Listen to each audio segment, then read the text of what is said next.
Terus pastikan kalau misalnya mau olahraganya yang bakalan banyak keringet di siang hari, pastikan Iya. pakaiannya cocok, yang Ah, longgar, yang terbuat dari bahan yang menyerap dan keringat gak gitu. tebel. Dan gak tebel, dan pakaiannya bersih. Kadang-kadang orang suka habis keringetan, besok nanti olahraga, dijemur aja, nggak usah dicuci gitu. Karena pakaian yang kotor bisa menimbulkan infeksi kulit juga. Ah, Terus kalau bisa nyalain AC, nyalain AC gitu. heeh.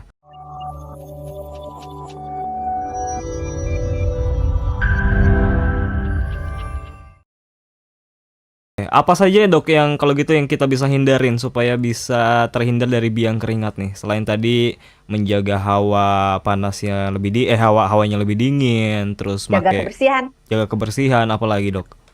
Eh, Apalagi ya, intinya jangan keringet sih. Jadi melihat-lihat juga kalau misalnya mau aktivitas berat, misalnya mau Hmm, olahraga nih, hmm. Mbok ya jangan siang-siang tengah hari bolong olahraga. Saya sering ngelihat orang siang hari mungkin jam 11 sampai jam 1 jam 2 olahraga dengan menggunakan jaket parasut ya. Iya Itu iya kan panasnya luar biasa kan. iya. Kalau ditanya tujuannya apa? Untuk menurunkan berat badan. Gitu kan. Heeh. Memang sih berat badannya akan turun, tapi yang turun itu cairannya doang, bukan lemaknya gitu. Jadi Hmm, dan tidak baik juga kita terpapar oleh sinar matahari eh, di antara jam 10 sampai jam 3 hmm. dalam jangka waktu yang lama tanpa perlindungan gitu. Jadi Oke. Berat. maunya sehat tapi mungkin berat badan sih turun tapi sehari 2 hari juga udah balik lagi kalau kita minum cairannya balik balik lagi gitu dan Hmm, ada kemungkinan kena kanker kulit, kena hmm, katarak dini atau kena penuaan kulit dini kalau hmm. berjemur jadi olahraga di bawah sinar matahari ngelekep banget Ya. dan keringatnya itu kalau berlebihan Hmm. kalau terjadi sumbatan bisa juga menyebabkan biang keringat. Oke, yang kita obrolin kemarin soal berjemur kan dokter Santi nyaraninnya jam 11 ke atas. Nah, itu tapi kan harus ada Jangan batasan lama, jangan Kak. lama ya. Oke. Heeh, Oke. 10 menit udah cukup. Mm-mm. Kalau lama-lama kerupuk dong jemuran. Malah jadi keras nanti ya. Iya, Berarti kalau gitu waktu siang bolong itu adalah waktu yang tidak direkomendasikan untuk olahraga berat ya, Dok ya. nah ini model pertanyaan Daniel ini.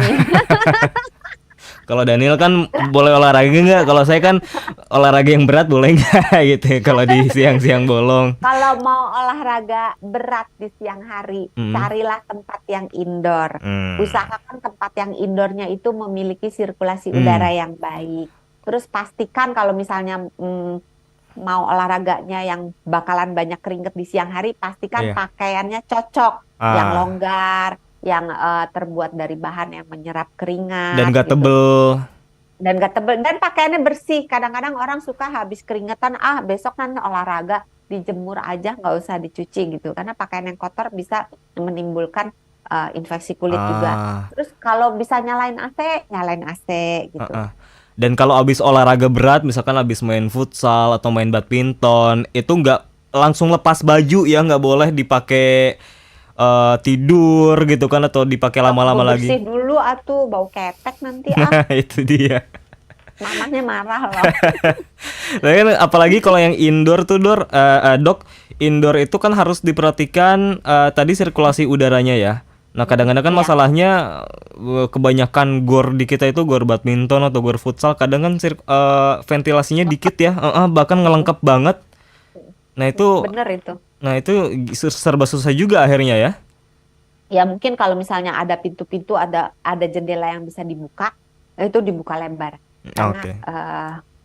dengan adanya bukaan udara, Mm-mm. apalagi dari sisi kiri, sisi kanan, diusahakan udaranya tuh nggak cuma satu sisi gitu. Mm. Jadi udaranya bisa berganti, bisa berjalan gitu. Mm. Nah kalau ada pintu udara masuk, pintu udara keluar, biasanya aliran udara akan udara akan mengalir, Mm. bergerak, biasanya lebih adem. Mm. Keringat yang berlebihan eh, itu penyebabnya macam-macam, mulai Mm. dari makanan, mulai dari penyakit-penyakit kronis, sampai penyakit-penyakit yang ringan, sampai Mm. efek samping obat, atau mungkin karena ini perempuan, jangan-jangan sudah mau masuk ke menopause gitu, atau ada kecemasan yang berlebihan Hmm? yang bisa menyebabkan keringat berlebihan.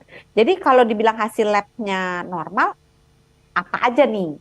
Hmm. Karena saya biasanya mintanya banyak, termasuk untuk screening ini penyakit hipertiroid bukan, ini diabetes bukan, Hmm. ini TB paru bukan, Iya. ini apakah ada faktor keganasan di dalam badan bukan, atau mungkin yang paling gampang, yang paling sering juga ditemukan adalah kelenjar keringatnya hiperaktif. Hmm. Nah, kalau memang ini yang eh, diagnosanya kelenjar keringatnya yang hiperaktif, maka akan dimatikan dalam tanda kutip si saraf untuk mengurus kelenjar keringat ini, dan ini biasanya ditangani oleh dokter saraf. Hmm. Kalau untuk penyakit-penyakit kayak hipertiroid, tadi diabetes dan sebagainya itu bisa ditangani oleh endokrin seperti yang Ibu Sylvia katakan. Hmm. Kalau untuk sindroma menjelang menopause tentunya ke dokter obstetri, dokter kandungan gitu. Hmm. Oke. Mudah-mudahan cukup menjawab untuk Ibu Sylvia. Iya.